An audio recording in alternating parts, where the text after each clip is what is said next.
Hi YouTube, ACDodd here again, and welcome to Series 4, Episode 1 of On the Road Tuning with me, ACDodd. So today, I've got a nice little 1000 Mini for you and another MG Metro. Let's get into it. Okay, here we are, down in Southampton, and they've got this beautiful little City E. Wonderful little car, beautiful condition. Look at that, original.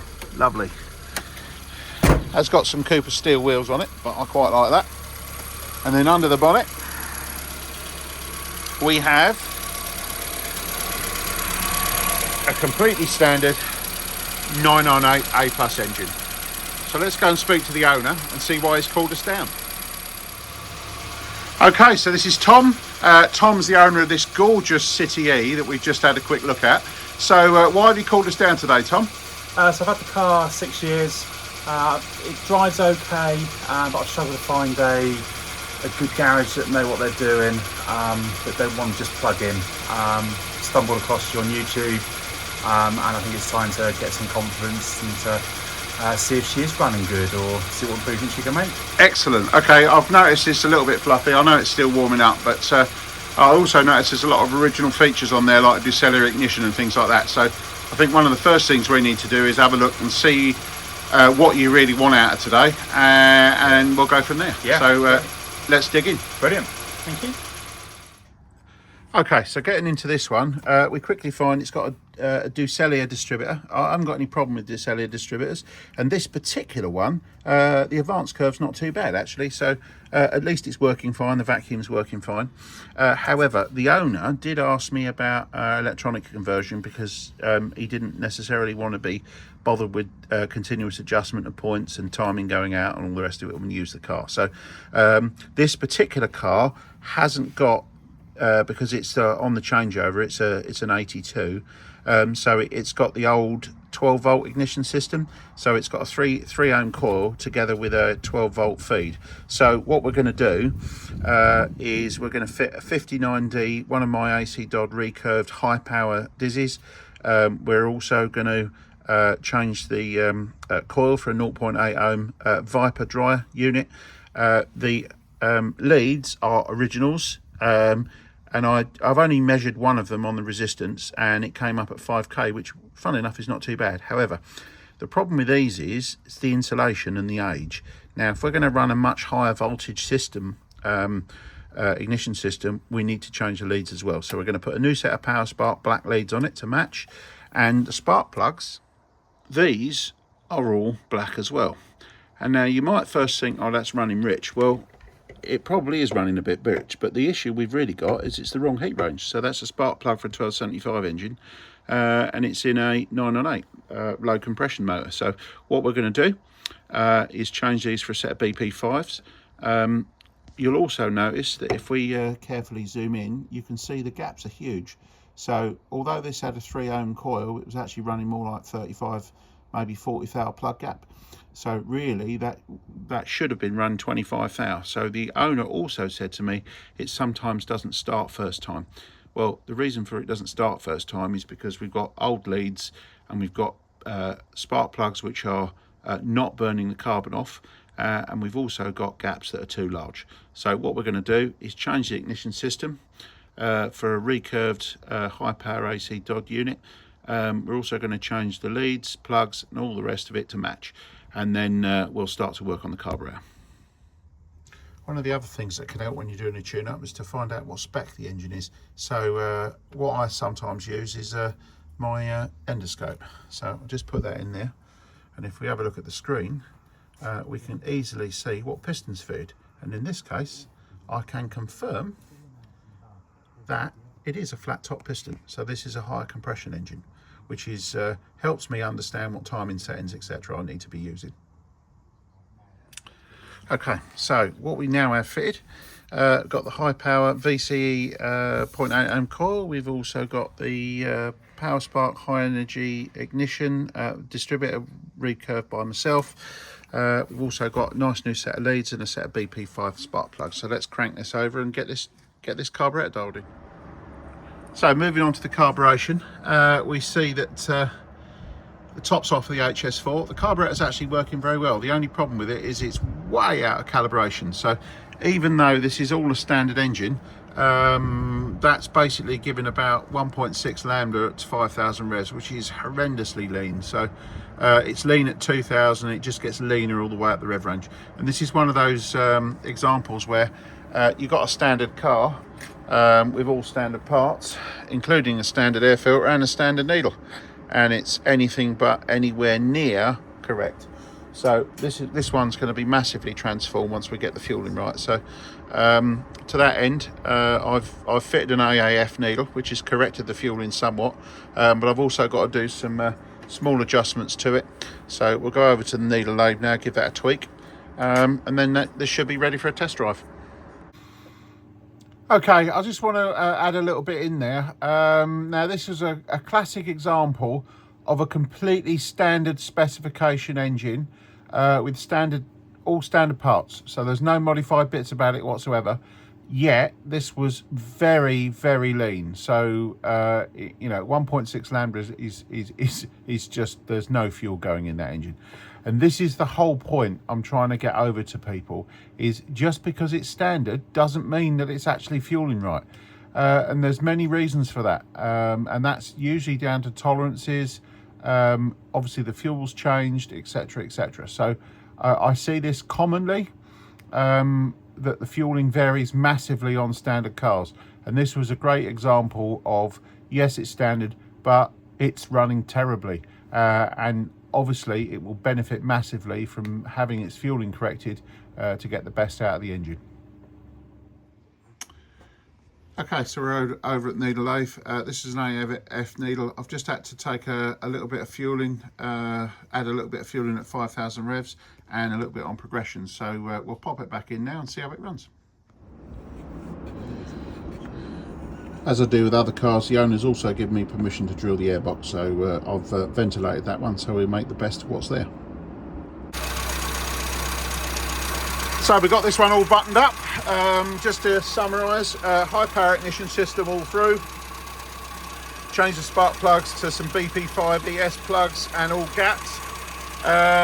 Carburetor wise, we had to change to an AAF needle, and then that needed some extensive modifications to 5,000 RPM cruise and also progression. So yeah, this was really lean on progression. I also had to thicken the oil up, so we've gone for some straight SAE 50 oil in the dashpot, and I've also had to modify for a fast drop as well. So all in all,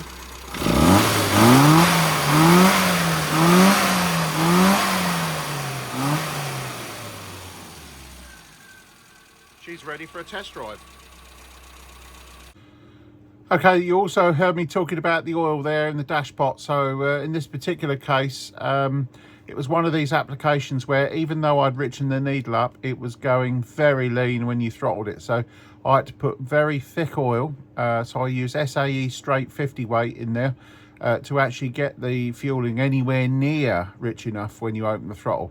And again, this is happens on cars. And there is no rhyme or reason to it. Some need a lot more enrichment on acceleration than others, and this was no exception. I also, because I had to use straight 50 weight oil, because it's an HS4 carburetor, it obviously slowed the drop rate. So I had to modify the drop rate of the piston to try and maintain that, or to increase that. So it was very slow opening, but very, markedly quicker dropping. It's one of those things that when you actually get to tune these cars, you only get to know these things when you're measuring the fueling and actually trying to optimize them for what you need to get the maximum performance out of the engine.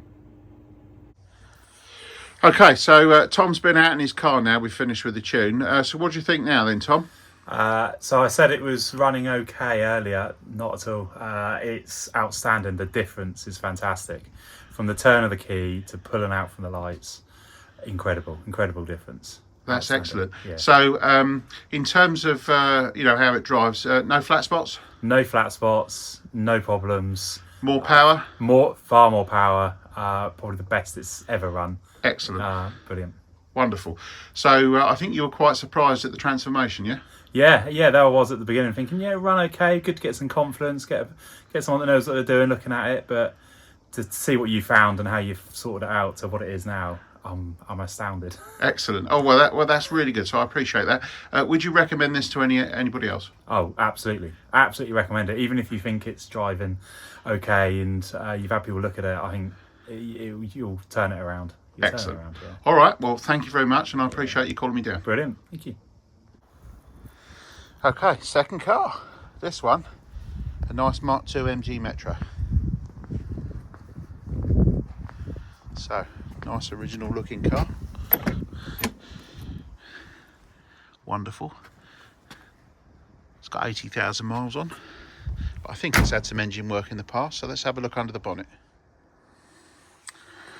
So here we are, another MG Metro engine. It's good to see it's got the torque ram on the intake pipe, which is excellent. So everything under here looks nice and standard. So what we'll do is we're going to have a quick chat with the owner and see why he's called us down. Okay, so this is John, and John owns this lovely MG Metro. So why have you brought the MG down today? Well, it's been running rough. It's very jerky. Appears not to have a lot of power. Okay. But also it won't really go above 4,500 revs, so it's Okay. not really running as well as it should do. All right, so it sounds to me like it's quite a way off tune actually. So let's dig in and see what we can find. Perfect. Okay, so we've just got the plugs out the MG Metro, and yeah, they don't look too bad at all. So we obviously need to look deeper, because combustion wise it looks like it's all burning. So let's carry on looking, see what we can find. Okay, so getting into this one, first thing I noticed is we had a coil on there that was only 1.1 ohms and it should have been 0.8, so we've changed that one. I've also changed the spark plugs. There was nothing wrong with the plugs that were in it in terms of their grading. They was just last year's, so obviously I put a new set of plugs in, gapped at 35 thou. Distributor wise, we're all working, so that's the original distributor. Advanced curve appears to be factory, so on these high compression engines I tend to try and leave them where they are, so we're not too aggressive. But the main problem with this engine in terms of ignition was the fact that ignition timing was 8 degrees retarded, so the engine was quite flat. So I've moved that round and the engine's responded. So moving on to the carburetor, what we've actually found here is the original needle was very lean. So I've had to obviously change that, which I'm now working on. So I'm in the process of dialing that one in. The other thing is the oil in the dashpot was ATF. Now in this case it was way too thin. So as soon as you touch the throttle, it just basically the engine went flat because it ran out of fuel. So it went lean. So what I've now done is I've changed that for straight 30 weight. Initially I went 50 weight, but it was a bit heavy. So we've gone to straight 30 weight, and now we'll carry on dialing that in once the needle's right.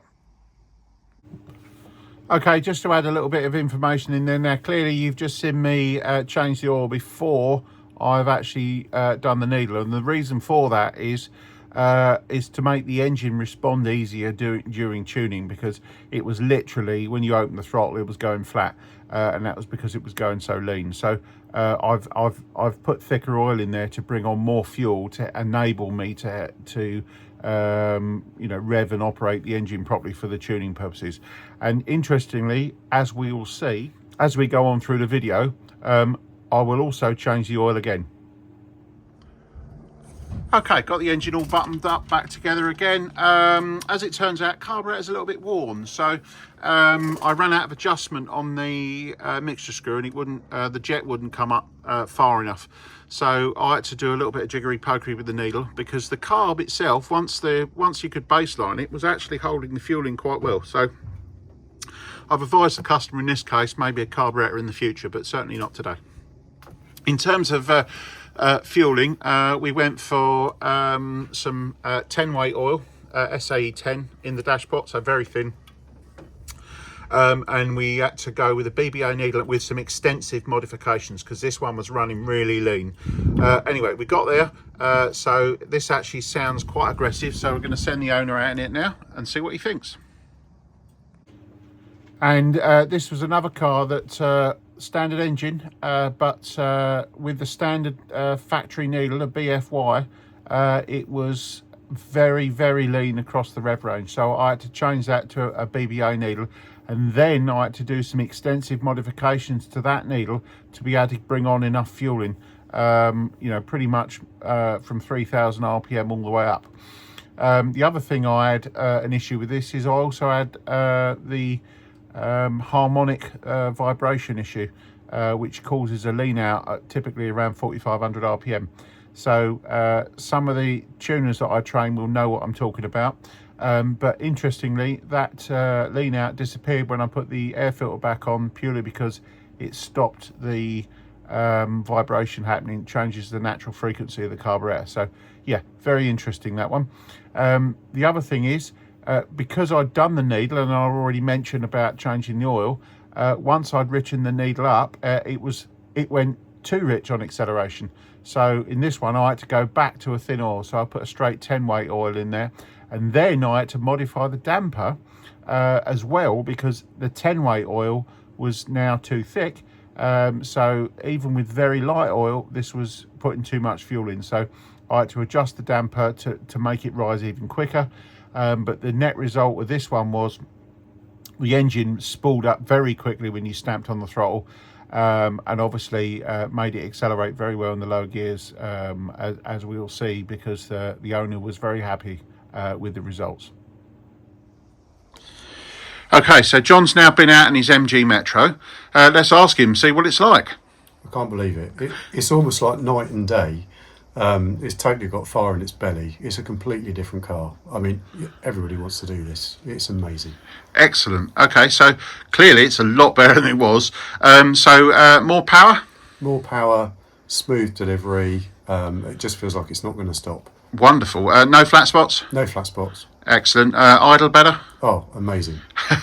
All right, excellent. Well, I don't think you need to say any more, because clearly it's made a huge difference to your car. So it was interesting, though, because we did find that the carburetor is a little bit worn, but I don't think it needs changing right now.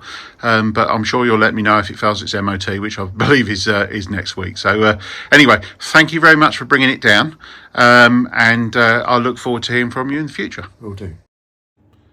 Okay, well, I hope you enjoyed that. That was obviously the return to tuning this year, so episode 1 of series 4. As ever, please like and subscribe, and I'll see you soon on the next one. Thank you very much.